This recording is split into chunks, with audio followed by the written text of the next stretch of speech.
우리가 이 땅을 살다 보면 받아들이기가 참 어려운 일이 있습니다. 많죠, 사실은. 근데 그 중에 하나가 악인이 번성하는 거예요. 악인이 잘 되는 거예요. 누가 봐도 저 사람은 악한 사람이에요. 그런데 잘 돼요. 건강해요. 심지어 자녀들도 좋은 대학에 갔다고 잔치를 막 베풀고 초대장을 보내요. 그러다가 좀 있다 보니까 아주 좋은 또 직장에 갔다고 또 밥을 산대요. 사람들이 막 박수를 쳐주고 좋아하는데 내 마음은 마음이 아닌 거예요. 아니 어떻게 저런 사람이 잘 되지? 하나님은 뭐 하시나? 이런 생각이 불뚝불뚝 듭니다. 거기다가 얼마 있다가 보니까 또 결혼을 시킨대요. 의리의리한 데서 한대나 봐요. 거기다가 또 그 결혼하는 그 배필이 아주 또 뭐 너무 훌륭하대요. 이런 얘기를 들으면 우리는 이해가 안 되는 지경을 넘어서 배가 아플 정도. 도대체 이게 뭔가? 왜 이런가? 그런데 그때 우리가 그 상황을 어떻게 결정하느냐에 따라서 우리의 신앙이 성장할 수도 있고요. 우리의 믿음이 식어져 버릴 수도 있다는 것입니다. 그럼 내가 생각하기에 저 사람이 악하다고 하는 것 자체가 이미 내가 판단하고 있는 거예요. 내가 결정을 하고 있는 거예요. 하나님이 모든 판단의 근거가 되시는 줄로 믿습니다. 그 모든 결정의 시작은 어디서 시작돼야 돼요? 하나님께 있어야 하는 것입니다. 근데 이미 내가 그것을 판단했고 내가 그 사람을 악하다라고 결정한 일을 나는 계속해서 고집하고 있는 것이죠. 그때 우리는 어떤 것을 어떻게 바라보고 어떻게 결정해야 될까? 성경은 우리에게 가르쳐주고 있습니다. 오늘 4절 말씀 함께 볼까요? 2절부터 4절까지 악한 자가 교만하여 가련한 자를 심히 압박하오니 그들이 자기가 베푼 깨에 빠지게 하소서. 악인은 그의 마음에 욕심을 자랑하며 탐욕을 부리는 자는 여호와를 배반하여 멸시하나이다. 악인은 그의 교만한 얼굴로 말하기를 여호와께서 이를 감찰하지 아니하신다 하며 그의 모든 사상에 하나님이 없다 하나이다. 아멘. 악인은 자기를 위해 살아요. 욕심에 치우치죠. 그 욕심을 지키기 위해서 거짓말을 해요. 폭군이 돼요. 폭언을 하고 폭행, 거친 행동을 하는 것이죠. 그 사람들이 그것 때문에 상처를 받고 마음의 아픔을 경험하게 되는 것입니다. 그런데 그런 사람이 여호와는 이를 감찰하지 아니하신다 라고 말하는 거예요. 하나님이 어디 있어? 하나님이 어디 있어? 믿으려면 내 주먹을 믿어.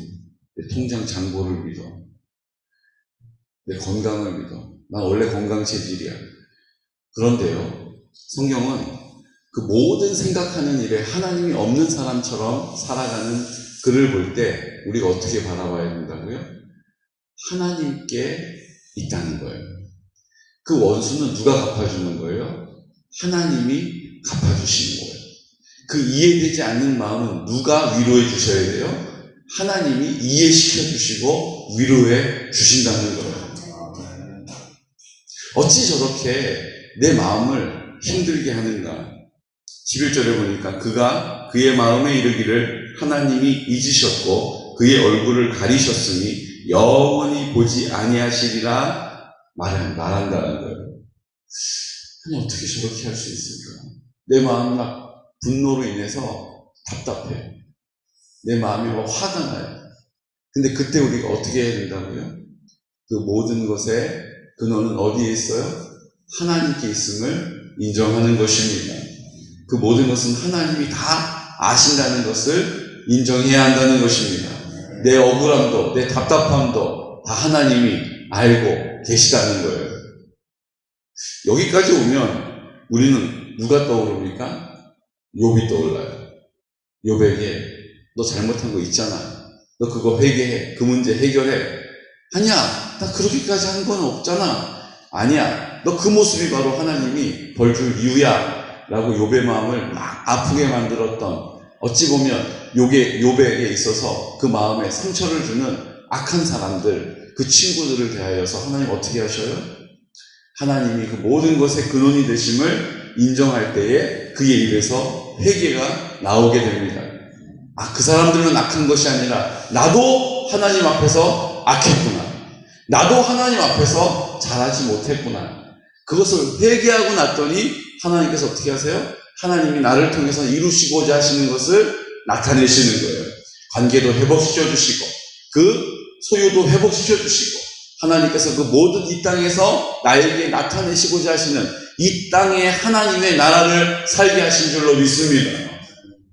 그러니까 악해 보이는 사람들을 내가 대응하고 내가 그 일들 가운데 뭐해요? 씨름하면 반드시 나는 넘어질 수밖에 없어요. 하나님께 그것을 드리는 거예요. 하나님께 맡기는 거예요. 하나님을 의지하는 거예요.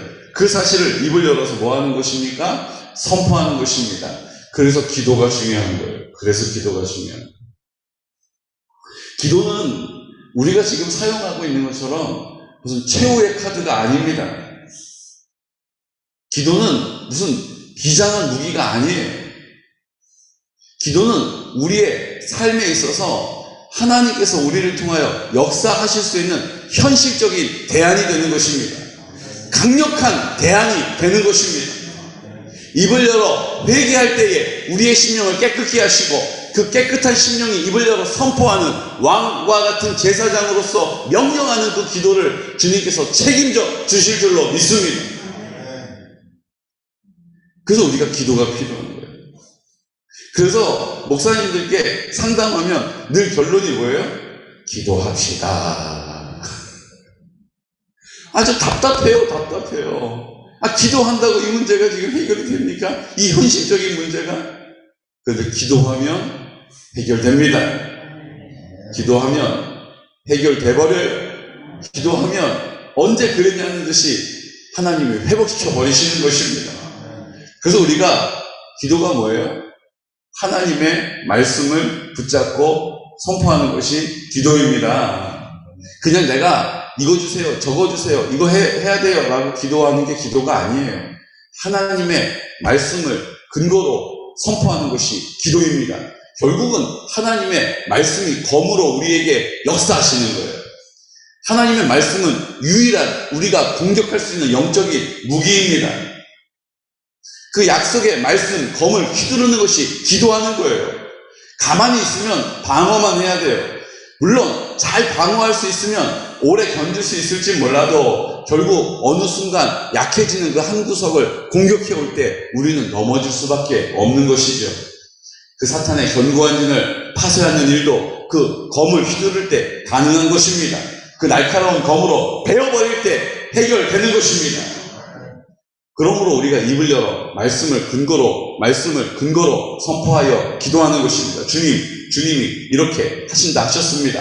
사망의 음침한 골짜기를 다닐지라도 해를 두려워하지 않을 것은 주께서 나와 함께 하신다고 약속하셨음을 믿습니다. 주님, 악한 어둠의 권세가 떠나가게 하여 주시옵소서라고 선포할 때에 어둠의 권세가 떠나가게 되는 것입니다. 기도하는 거예요. 기도가 능력이 되는 것입니다. 그래서 기도하는 것이 중요해요. 왜요? 말씀이 선포되어져야 하기 때문에 기도하는 거예요. 기도가 중요해요. 그래서 하나님께서 찬양을 우리에게 주신 것입니다. 찬양은 곡 조이는 기도 아닙니까?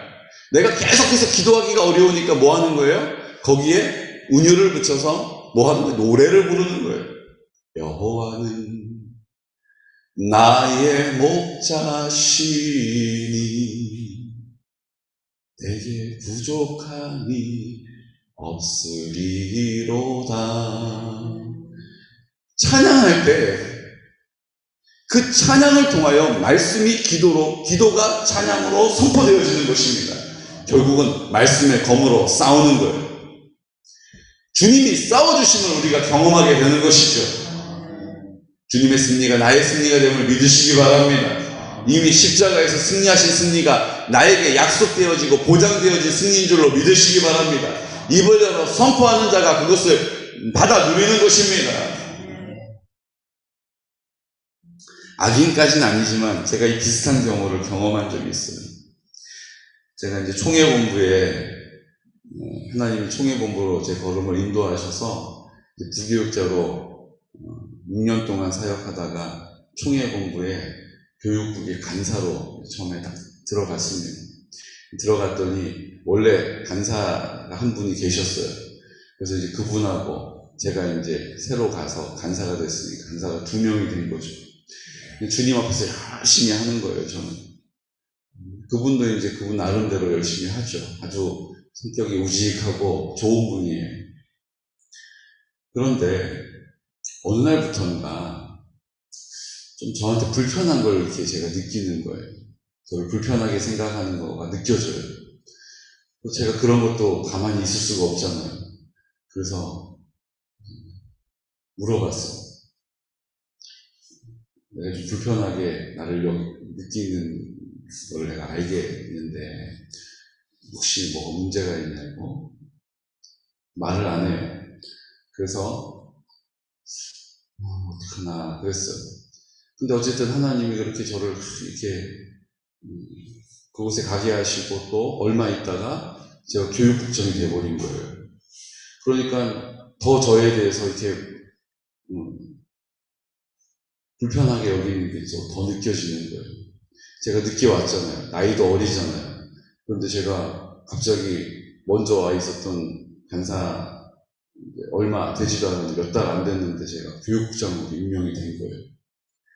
그러니까 이제 모든 일에 있어서 이렇게 제가 업무를 이렇게 지시하면 그걸 이렇게 기분 좋게 하는 게 아니라 안 하는 건 아닌데 제대로 하질 않아요. 제가 어떻게 해요? 나이도 어리고 총회 경력도 짧고 인생도 덜 살았고 거기다 간사도 먼저 많이 했고 거기다가 이제 기독교 교육을 전공했고 저는 전공을 안 했고 근데 하나님이 저를 그렇게 거기에 앉혀놓으셨는데 일은 해야 되고 제가 어느 날 불렀어요. 그래서 얘기를 좀 나누는 거예요. 간사님은 저한테 이런 분이에요. 제가 봤을 때 간사님은 이래 보인다. 그리고 제가 솔직히 제 마음을 다 얘기를 했어요. 너무 충성된 모습이 있고 너무 우직하고 하나님 앞에서 쓰시기에 참 좋은 마음이고 그 일을 이렇게 하는 것을 볼 때 내가 참 든든하고 위로가 된다고 이렇게 제가 얘기를 했어요. 그런데 그 간사님이 저한테 그러는 거예요. 목사님은 이렇고 이런 게 문제고 저런 게 문제고 이렇게 얘기를 하는 거예요. 제가 뭐라고 얘기를 해야 될까요?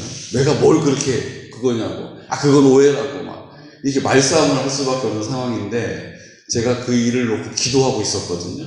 하나님 앞에 하나님 지금 이 황당한 상황을 저는 그분에 대해서 내가 그분이 있어서 좋은 점을 내가 솔직히 얘기를 했는데 그분은 나에 대해서 얘기를 좀 해달라고 그랬더니 뭐가 나쁘고 뭐가 싫고 뭐가 이렇고 저렇고 막 이제 이런 얘기를 하니까 제가 변명을 하든지 아니면 억울하다고 말을 해야 되는 그런 상황이 돼버린 거예요. 근데 하나님께서 제 마음에 어떤 생각을 주시냐면 이런 생각을 주시는 거예요. 하나님 제 입술을 열어서 말할 때에 하나님의 지혜로 말하게 해주십시오라고 제가 기도하고 입을 열어서 말했어요. 근데 뭐라고 얘기를 했냐면 나는 간사님에 대해서 내가 어떤 마음인지를 얘기를 했는데 내가 간사님을 얘기한 게 아니라 내 마음을 얘기를 했는데 간사님은 간사님의 마음을 얘기하는 게 아니라 나를 얘기하고 있다고. 그렇잖아요.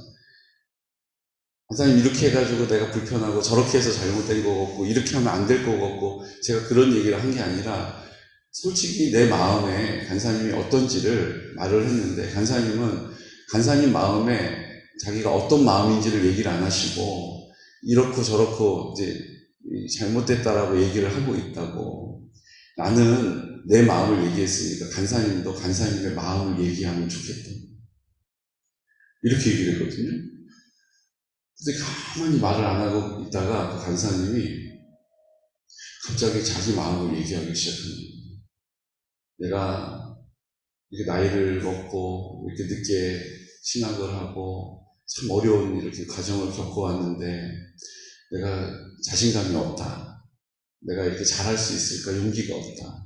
그런데 총회에 와서 이렇게 잘해보려고 하는데 국장님이 오셔가지고 자기가 더 못하는 사람인 것처럼 느껴져서 내가 그런 불편한 마음이 있었던.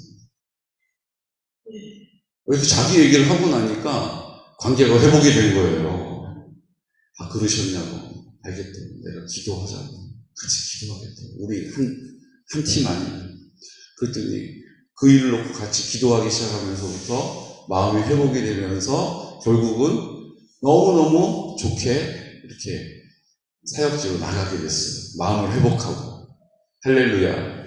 결국은요, 왜 이럴까, 왜 저럴까가 아니라 하나님께 맡기고 하나님, 이 상황을 이거 내가 어떻게 할 수가 없어요. 내가 뭐 말을 한다고 변명이 되는 것도 아니고 내 억울함을 막 쏟아낸다고 해결이 되는 것도 아니고 하나님 저는 못해요. 그리고 하나님께 맡기고 기도하고 입을 열었더니 하나님께서 그 마음을 만지시고 그 작은 공동체를 회복시켜 주신 줄로 믿습니다. 이런 일들이 우리에게 있다는 거예요. 기도는 가장 강력한 우리의 대안이 되는 것입니다. 가장 현실적인 문제가 해결되어지는 방법이 되는 것이죠. 여러분 끝까지 믿음으로 기도하시기를 축복합니다. 소망을 잃지 말고 기도하시기를 축복합니다. 주님이 나를 통하여 왕과 같은 제사장의 권세를 가지고 회복시키시고 그 일들을 이루시고 악한 어둠의 영들을 파쇄시키는 놀라운 은혜와 능력을 나타내실 줄로 믿습니다. 이 시간 다 같이 기도드릴 때 주님, 우리가 보기에 왜 이런가 이해되지 않는 여러 상황들이 있습니다. 왜 이 악한 일들이 그쳐지지 않는가? 그들은 하나님을 조롱하면서 그 모든 생각 가운데 하나님을 없다라고 이야기합니다. 답답합니다. 하지만 주님, 그때 우리가 할 수 있는 일은 주님 아버지 앞에 기도하는 것입니다. 오늘 다윗이 하나님 앞에 입술을 열어 기도했습니다. 하나님이 그 일을 온전하게 하실 것이다 라고 하나님의 주인 되심을 인정하는 기도를 드렸습니다. 하나님의 주인 되심을 잊지 않게 해달라고 기도하고 있습니다. 주인이 행하십니다. 주인이 그 일들을 이루십니다. 오늘 내 마음의 주인 되신 주님, 그 생명으로 나를 인도하여 주시니 감사합니다. 이 땅에 내가 해결할 수 없는 너무나도 많은 문제들 주님께 온전히 기도 아뢰어드리고 그 주님의 능력을 덧입어 이 땅에 하나님의 나라의 권세를 누리게 하여 주옵소서. 나타나게 하여 주옵소서. 악한 어둠의 권세들이 떠남을 보게 하여 주옵소서. 우리 시간 하나님 아버지 앞에 허락하여 주신 모든 공동체들을 위하여 기도하고 성결한 다음 세대를 세워주시고 하나님 아버지께서 우리 연로하신 어르신들 복음을 전하는 일, 그들이 주님의 전 앞에 주님의 품에 안길 수 있도록 우리의 기도와 간구를 들어주심을 믿습니다. 이제 하나님 아버지 앞에 연로하신 어르신들과 환우들을 위하여 기도할 때도 하나님 악한 어둠의 권세들, 그 좌절의 영들, 두려움의 영들 나사렛 예수 그리스도 이름으로 묶음을 넣고 물러갈 지어다. 주님의 은혜가 우리의 삶 가운데 있게 하셨사오니 우리 공동체가 그 풍성함을 누리게 하여 주시고 증인의 공동체로 가족과 같이 중보하며 하나님 아버지의 뜻 이루어드리는 이 땅에 하나님의 나라 이루어갈 수 있도록 도와달라고 나사렛 예수 그리스도 이름으로 선포하면서 기도드리겠습니다. 주여, 주여.